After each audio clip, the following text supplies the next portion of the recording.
नमस्कार दोस्तों, जैसा कि आप देख सकते हैं मैं आज सही बच्चों के लिए एक बहुत ही इम्पोर्टेंट नया टॉपिक लेकर आया हूं, प्राचीन भारत का। तो आपने पिछले मेरे 4 वीडियोस में देखा जिसमें मैंने प्रागैतिहासिक काल, आगैतिहासिक काल और ऐतिहासिक काल के बारे में पहला वीडियो बनाया। दूसरा वीडियो सिंधु घाटी सभ्यता के बारे में बताया, जिसे हड़प्पा सभ्यता भी हम लोग कहते हैं। तीसरा वीडियो हम लोगों ने उसमें पूरा सीखा कि उत्तर वैदिक काल और ऋग्वैदिक काल क्या था। और चौथा वीडियो में हम लोगों ने जैन धर्म और बौद्ध धर्म के बारे में पढ़ा। दोस्तों, इसके साथ भी और भी धर्म आए, जैसे ईसाई धर्म, पारसी धर्म, वैश्विक धर्म, शैव धर्म और बहुत सारे ऐसे धर्म थे जो कि उस समय हमें इसके बारे में पता चला। पर इसके बाद ही हम लोग जैन धर्म, बौद्ध धर्म जो इम्पोर्टेंट है, जो पेपर में आते हैं, वो मैंने चौथा वीडियो लेक्चर में डाल रखा है। आप इस तरीके से चारों वीडियो देखें।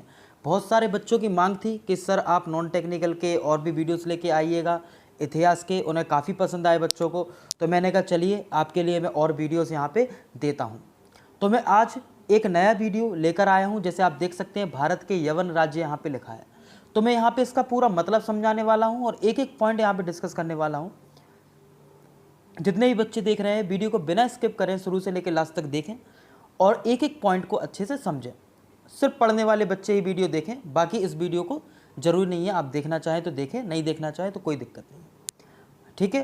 तो वीडियो को लेकिन अगर देखें तो आप बिल्कुल शुरू से लेकर लास्ट तक एक एक पॉइंट समझेंगे तो आपको सारी चीज़ें बहुत अच्छे से क्लियर होगी। आई थिंक सभी बच्चे मेरी बात को ध्यान दे रहे होंगे, ठीक है। तो दोस्तों, हम लोगों ने जो जैन धर्म, बौद्ध धर्म के बारे में यहाँ तक पढ़ लिया था, उसके बाद ही हम डिस्कस करने वाले हैं। उसके बाद मगध का उत्कर्ष हुआ, ठीक है। मगध का उत्कर्ष मतलब एक राजधानी मगध है, अवंतिका थी। उसके बारे में मैं एक एक्सप्लेन करके वीडियो डिस्कशन करूँगा, आपको इसके बाद ही नया वीडियो दूंगा। तो मैं उसी बीच में डिस्कस करने वाला हूं कि भारत में कुछ आक्रमणकारी थे जिन्होंने लगभग 300 बीसी से लेके, ठीक है, और उसके बाद ये लगभग आते गए 10वीं, जैसे मैं 300 बीसी से बात करूं तो आपका 1000 एडी तक कई सारे आक्रमणकारी बीच में आते गए, ठीक है, भारत में, जिन्होंने भारत में आक्रमण किया, जिन्हें हम लोग यवन भी कह देते हैं, ठीक है। तो ये विदेशी आक्रमण के बारे में यहाँ पे डिस्कस कर रहा हूँ। जो मैंने यहाँ पे आपको पॉइंट आप सामने देख पा रहे होंगे ये लिखे हुए, बस आपको यही पढ़ना है, इसके अलावा आपको कुछ भी नहीं पढ़ना प्राचीन भारत में जो आक्रमणकारी थे उस वाले टॉपिक में। तो इसी से क्वेश्चन पेपर में आपको देखने को मिल जाएंगे, इस टॉपिक से क्वेश्चन बनेंगे तो आपको यहीं से क्वेश्चन देखने को मिलेंगे, इसके अलावा आपको नहीं पढ़ना है, ठीक है ना। तो चलिए देखिए, सबसे पहले मैं आपको एक बेसिक जानकारी दे दूं, जिन बच्चों को नहीं पता है उन्हें बहुत अच्छे से पता चल जाए कि भारत में जब मगध का उत्कर्ष हुआ उस समय हर्यक वंश आया था सबसे पहले, ठीक है, राजगृह में आया हर्यक वंश। तो ये आप एक डिस्कशन जो मैं कर रहा हूँ वो समझ लीजिए। पहले हर्यक वंश आया, उसके बाद हर्यक वंश के बाद जो है इधर पे बिंबिसार थे, ठीक है। तो इनका जो अंतिम शासक था उसे मार दिया गया। तो नागवंश में शिशुनाग ने नागवंश की स्थापना करी। इसके जो अंतिम शासक थे इसे महापद्मानंद में मार दिया, तो नंदवंश की स्थापना करी, जैसे हम लोग महापद्मानंद भी कह देते हैं। इसके बाद सिकंदर का युद्ध हुआ पूरब राजा पोरस के साथ, जिसे हाइडी स्पिन का युद्ध या झेलम का युद्ध भी कहते हैं। तो ये आप जो लाइन से मैं बताता जा रहा हूँ इसको माइंड में रख लीजिए, और फिर इसी के साथ हम लोग पढ़ेंगे जो आक्रमण हुआ भारत में वो कैसे हुआ, ठीक है। तो आपको इतनी चीज़ें पता चल गई, ठीक है, हाइडी स्पिन का युद्ध होगा, ठीक है। फिर इसी के बाद मौर्य वंश आया, जिसमें बिंदुसार, चंद्रगुप्त मौर्य, इन सब के बारे में आपने सुना हुआ है, ठीक है ना। तो मौर्य वंश के संस्थापक आपके चंद्रगुप्त मौर्य थे, इनके गुरु चाणक्य थे, उनके द्वारा ही इन्होंने पूरे युद्ध जीते। तो मैं एक्सप्लेन यहाँ पे जो कर रहा हूँ वो आपको डीपली नहीं बता रहा, सिर्फ पॉइंट यहाँ पे बता रहा हूँ, क्योंकि नेक्स्ट वीडियो में हम लोग इनके बारे में पूरा अच्छे से समझेंगे, पूरा जानेंगे मगध के उत्कर्ष के बारे में। तो उसी के साथ साथ हम लोग पैरेलल में यवन ने कैसे आक्रमण हुआ तो उससे पढ़ने के लिए आपको ये पॉइंट अच्छे से आना चाहिए था, ठीक है। मौर्य वंश के बाद फिर शुंग वंश आया, जिसे हम लोग पुष्यमित्र शुंग ने इसकी स्थापना करी, ठीक है। तो इनके जो लास्ट वंश के पदाधिकारी थे, जो राजा थे, उसे कण्व वंश की स्थापना हो गई इससे। ये सभी जो थे ना, ये शुंग वंश और कण्व वंश, सातवाहन वंश, ये सभी ब्राह्मण राज्य में थे, ठीक है। तो सभी आपको पता होना चाहिए ये सब ब्राह्मण कास्ट से थे, ठीक है। उसके बाद वासुदेव आए और फिर सातवाहन वंश आया जिसमें सिमुक थे, ठीक है। इसी तरीके से उत्तर में कुषाण वंश था चल रहा था, मैं भी उसके बारे में भी डिस्कस करूंगा। जैसे यहाँ पर मैंने डिस्कस किया शुंग वंश, है ना। इसी प्रकार से एक शक वंश था, शुक अलग है, शक वंश अलग है। जैसे शंख संवत भी आया, विक्रम संवत हम लोगों ने निकाला, ठीक है ना। तो ये अलग अलग चले। उसके बाद गुप्त वंश आया और गुप्त साम्राज्य चला हर्षवर्धन तक। तो देखिए आप अगर इसे देखें ध्यान से, 27 BC 250 AD इस समय क्या है, सातवाहन वंश लगभग चल रहा था, ठीक है। और हर्षवर्धन का भी टाइम जो था लगभग 600 से लेके आपका 650 तक के आसपास रहा, ठीक है, उससे भी ज़्यादा। लेकिन कुछ जो अर्थशास्त्री हैं और जो कुछ प्राचीनकर्ता के बारे में अगर मैं डिस्कस कर रहा हूँ, तो जो लेखक बताते हैं उनके टाइमिंग में वेरिएशन है। तो आप लोग एक पर्टिकुलर याद कर सकते हैं, एक रेंज है ना। तो आप ऐसा कह सकते हैं लगभग 27 BC या 100 BC या 200 BC से पहले भी इसी के बीच आक्रमणकारी आ गए थे। तो चलिए हम लोग इस टॉपिक को आगे डिस्कस करेंगे और समझेंगे। तो अगर आप यहाँ पे देखें, यहाँ पे लिखा हुआ भारत के यवन राज्य यानी कि विदेशी आक्रमणकारियों का क्रम। तो भारत में सबसे पहले किसने आक्रमण किया? तो दोस्तों सबसे पहले हिंदी यूनानी ने आक्रमण किया, उसके बाद शक आए, फिर पहलव आए और फिर कुषाण आए। ये चार जो हैं यही भारत में इन्होंने सबसे पहले आक्रमण किया। अब कई ऐसे फ्रांसीसी भी आए, पुर्तगाली भी आए, डच भी आए, अंग्रेज भी आए, लेकिन वो आए थे आधुनिक भारत के समय में, ठीक है ना। मध्यकालीन भारत का जब एंड हो रहा था और आधुनिक भारत स्टार्ट हो रहा था, उस समय सबसे पहले आपके आए थे डच, पुर्तगाली, फिर डच आए, फिर अंग्रेज आए और फिर फ्रांसीसी आए। तो वो मध्यकालीन और आधुनिक के बीच में आए थे लगभग 1600 ईस्वी में, ईस्ट इंडिया कंपनी के टाइम पर। तो अगर मैं यहाँ पे बात कर रहा हूँ तो ये आपके लगभग आए 100 से 200 BC में आना इनको प्रारंभ हो गया था भारत में, ठीक है। तो अगर मैं यहाँ पे बात कर रहा हूँ, सबसे पहले हिंद यूनानी आए। ये कौन थे? यूनान से आए थे, यानी कि यूरोप के साइड से ये सारे लोग आए थे, ठीक है। तो सबसे पहले कौन आए थे? सबसे पहले फर्स्ट अटैक हुआ बैक्ट्रिया के शासक में। फर्स्ट अटैक में भारत में हुआ बैक्ट्रिया के शासक में, ठीक है। इस समय राजा कौन बना? इस समय बना डेमीट्रियस। तो आपको याद रखना है, बैक्ट्रिया के शासक थे डेमीट्रियस, जिन्होंने फर्स्ट अटैक किया भारत में, ठीक है। और 190 में अफगानिस्तान, पंजाब, सिंध पर अधिकार पा लिया। जो हमारा ऊपर का क्षेत्र वो है अफगानिस्तान और पंजाब, सिंध, ठीक है। जम्मू कश्मीर जो है वो पहले पूरा सिंध कहलाता था, वो एरिया है। पाकिस्तान का पहले नाम ही नहीं था क्योंकि वो भारत का ही भाग था, ठीक है। तो वो पंजाब का एरिया कहलाता। तो ये सब जो है 190 ईसा पूर्व की बात कर रहे हैं, यानी कि BC की बात कर रहे हैं, समझ रहे हैं ना आप। यीशु मसीह के 200 जन्म, 200 लगभग 190 ईसा पूर्व, क्लियर है ना, ये इसका मीन होता है। तो सभी बच्चों को ये छोटी छोटी चीज़ें क्लियर होना चाहिए। तो सबसे पहले आपको याद रखना है फर्स्ट अटैक किसने किया? बैक्ट्रिया के शासक डेमीट्रियस ने, ठीक है। और इन्होंने पूरे भाग पे अधिकार पा लिया, जो हमारे भारत का पूरा ऊपर का भाग था। इन्होंने जो राजधानी बनाई वो बनाई शाकल, ठीक है। प्रख्यात शासक हिंद यूनानी के समय में कौन था? तो प्रख्यात शासक जो था वो था शाकल। कौन था? शाकल। इस शाकल जो शाकल से राजधानी बनाई, प्रख्यात शासक था मेनांडर, ठीक है। इसे हम लोग इसके समय में इसे हम लोग नागसेन भी कह देते थे, ठीक है। और मेनांडर ने नागार्जुन से बौद्ध धर्म की दीक्षा ली थी। तो आपको सभी को ये पॉइंट याद होना चाहिए कि मेनांडर ने नागार्जुन से बौद्ध धर्म की दीक्षा ली थी। ये क्वेश्चन बहुत पेपर में आता है कि मेनांडर ने किस से बौद्ध धर्म की दीक्षा ली थी। तो आपको ये पॉइंट अच्छे से क्लियर होना चाहिए, नागार्जुन से, ठीक है। ठीक है, तो हम लोग इसमें आगे डिस्कस करते रहेंगे।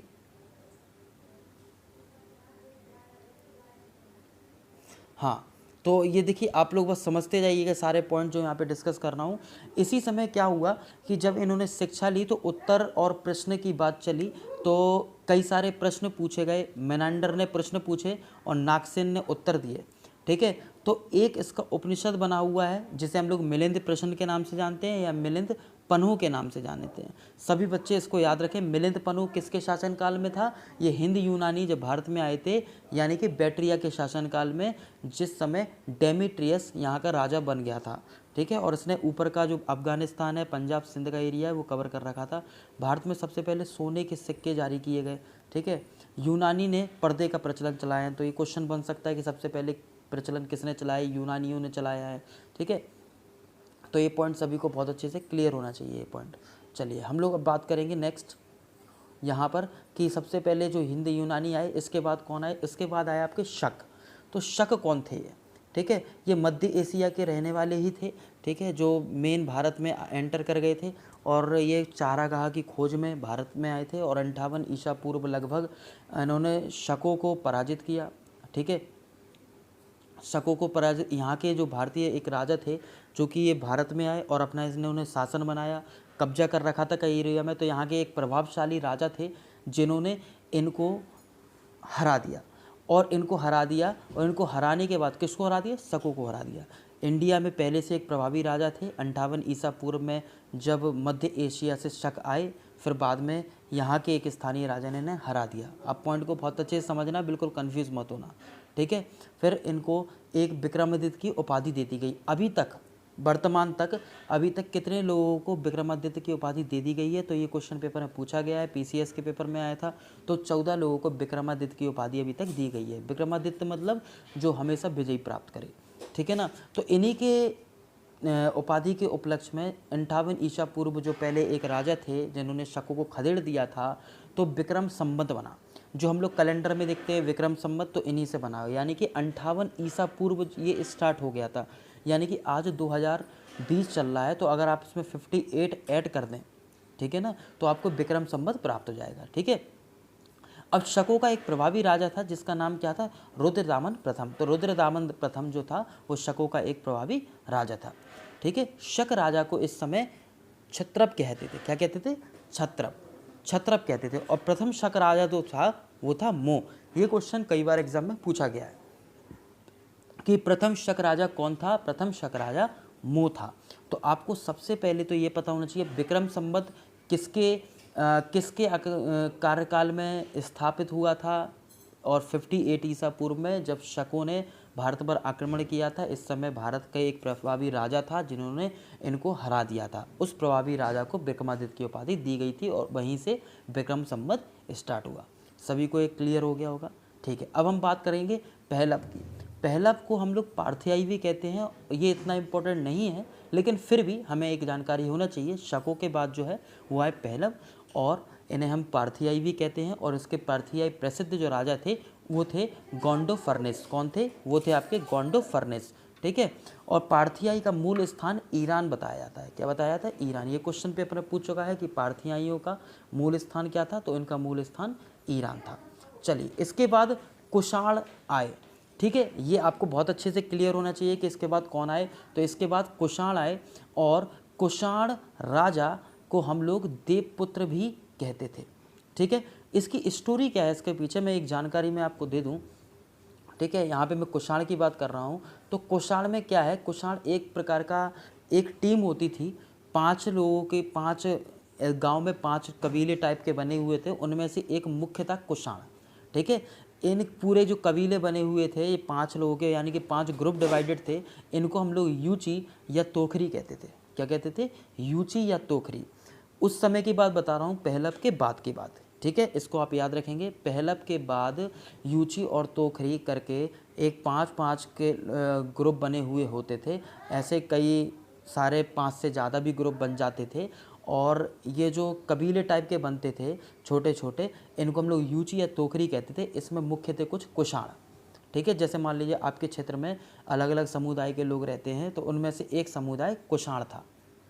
तो कुषाण राजा एक दिव्यपुत्र था जो कि एक बहुत ही शक्तिशाली था। और इसके संस्थापक जो थे वो थे खुजुल कडफिसेस। तो आपको इसका नाम याद रखना चाहिए। कई बुकों में कडफिस दिया है, कई बुकों में कडफिसेस दिया है, ठीक है ना। इसको आप याद रखें। और इसके संस्थापक थे कुजुल कडफिसेस, ठीक है। इसको आप याद रखेंगे। अच्छा, सबसे प्रतापी राजा इस समय कौन था? सबसे प्रतापी राजा थे कनिष्क, ठीक है। उस समय कुषाण वंश में सबसे प्रतापी राजा थे कनिष्क। और इस समय इन्होंने राजधानी किसको बनाया? राजधानी इन्होंने बनाया था पेशावर को।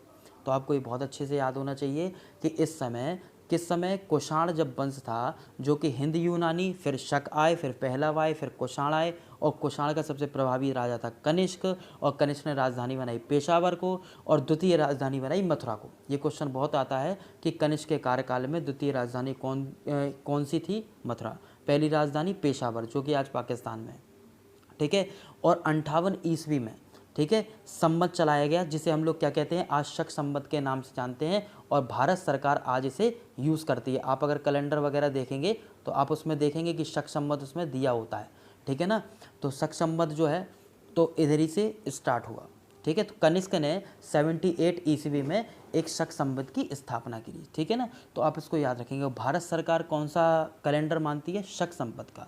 वैसे चलते तो सारे हैं, इंग्लिश भी है, हिंदी भी है, हम लोग जो विक्रम संवत कैलेंडर में विक्रम संवत भी देखते हैं, शक संवत भी देखते हैं, लेकिन जो आप कॉन्स्टिट्यूशन आप देखेंगे, जितना भी कॉन्स्टिट्यूशन देखेंगे, लॉ बनते हैं, उसमें सब में शक संवत दिया होता है। यानी कि 78 ईस्वी से ये स्टार्ट हुआ था, समझ में आ रहा है ना। 78 ईस्वी से स्टार्ट हुआ। अगर आप 2020 में से 78 माइनस कर दें, ठीक है, तो आपको लगभग 1942 इस समय शक संवत चल रहा है, ठीक है ना। ठीक है, तो और इस समय देखिए जो कनिष्क थे महाराजा यहाँ पे, इस समय उसी समय कश्मीर में कनिष्क का शासक चल रहा था, और उसी समय 4th बौद्ध सम्मति हुई थी। जैसे आपने पढ़ा है ना, मैंने यहाँ पे आपको जब जैन और बौद्ध पढ़ाया था तो उसमें प्रथम और चतुर्थ बौद्ध संगति के बारे में बताया था। इस संगति में होता क्या है? इस संगति में बौद्ध धर्म के प्रचार के बारे में बताया जाता है, इनके कार्य प्रणाली के बारे में बताया जाता है कि देश में इसको कैसे बढ़ाएं और इसका प्रचार प्रसार कैसे हो, ठीक है। इसमें अच्छी बातों के बारे में डिस्कस किया जाता है।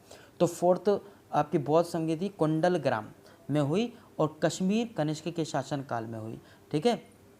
कनिष्क की राजधानी इस समय एक मैं अगर आपसे डिस्कस करूं, कनिष्क ने जो राजधानी किसे बनाया था इस समय? कश्मीर को बनाया था, आप इसको भी याद रखेंगे। अच्छा, कनिष्क के कार्यकाल में एक राजकवि हुए, उनका नाम क्या था? उनका नाम था अश्वघोष। क्या नाम था? अश्वघोष। तो आप इस प्रकार से याद रखें, कनिष्क के राजकवि कौन थे? अश्वघोष थे। और इन्होंने इस समय, अब आपको पता है ये भी बौद्ध धर्म मानने वाले थे, क्योंकि इसी समय बौद्ध संगीति भी हो रही थी कुंडलग्राम में, ठीक है। तो बौद्धों की एक रामायण है, जैसे हम लोगों की रामायण होती है, हिंदू धर्म में रामायण होती है ना। और भी धर्मों में अलग अलग ग्रंथ हैं जिसमें बहुत अच्छा अच्छा ज्ञान दिया गया है। उसी प्रकार से बौद्ध धर्म की एक रामायण है जिसे हम लोग कहते हैं बुद्ध चरित। क्या कहते हैं? जैसे हम लोग कहते हैं बुद्ध चरित, ये बौद्ध धर्म की रामायण कही जाती है, ठीक है। अच्छा, कुछ इंपॉर्टेंट पॉइंट है जो एग्जाम में पूछे जाते हैं, ठीक है। तो भारत का आइंस्टीन किसे कहा जाता है? नागार्जुन को कहा जाता है। आपको पता है नागार्जुन कौन है? नागार्जुन आपको पता है मिनांडर और नागार्जुन के बीच डिस्कशन हुआ था, जिन्होंने मिलिंद प्रश्न यानी कि मिलिंद बिन्हो जिसे हम लोग कहते हैं, इस बुक की भी स्थापना करी, जिसमें मिनांडर ने नागार्जुन से प्रश्न पूछे और नागार्जुन ने कई सारे उसके उत्तर भी दिए, ठीक है ना। तो ये किसके शासन काल में था? ये था जब सबसे पहले हिंद यूनानी आए थे, ठीक है ना, बैक्ट्रिया के शासन काल में, ठीक है। तो सबको इतना पॉइंट क्लियर हुआ। तो भारत का आइंस्टीन किसे कहते हैं? नागार्जुन को कहते हैं। और ये किस में वर्णन है इसके बारे में? इसका वर्णन है माध्यमिक सूत्र नामक पुस्तक में। अब रेशम बनाने की तकनीक का आविष्कार कहाँ हुआ? ये रेशम बनाने की तकनीक का आविष्कार आपका कनिष्क के कार्यकाल में ही हुआ, और ये कहाँ हुआ? चीन में हुआ। तो रेशम बनाने आजकल तो काफ़ी जगह इसका इम्प्लीमेंट हो चुका है, बट हम लोग बात कर रहे हैं सबसे पहले। तो सबसे पहले आक्रमणकारी कौन थे? हिंद यूनानी थे, ठीक है। फिर शक हुए, आपको ये लाइन से बहुत अच्छे से याद होना चाहिए। शक के बाद आपका पहलव आए, जिन्हें हम पार्थियाई कहते हैं, और फिर कुषाण आए, ठीक है। ये जो कार्यकाल जो समय चल रहा था, ये चला था जब सातवाहन वंश आपका लगभग उसी समय की बात है। सातवाहन वंश के बारे में, सातवाहन वंश और गुप्त वंश ये सब चल रहा था, उसी समय ये आक्रमण भारत में हुए। इसके साथ ही साथ मैं नेक्स्ट वीडियो लेकर आऊँगा जिसमें मैं मगध का उत्कर्ष के बारे में आपको पूरी डिटेल दूंगा, समझाऊंगा, डिस्कस करूंगा। यहाँ पर हम लोगों ने सिर्फ पढ़ा कि भारत में प्राचीन भारत के समय यानी कि ऐतिहासिक काल के समय जो आक्रमण हुए तो वो किस किस ने किए थे। आई होप सभी को बहुत अच्छे से क्लियर हुआ होगा, समझ में आया होगा। If you like this, subscribe the channel and share the video. नमस्कार, शुक्रिया, आदाब, जय हिंद।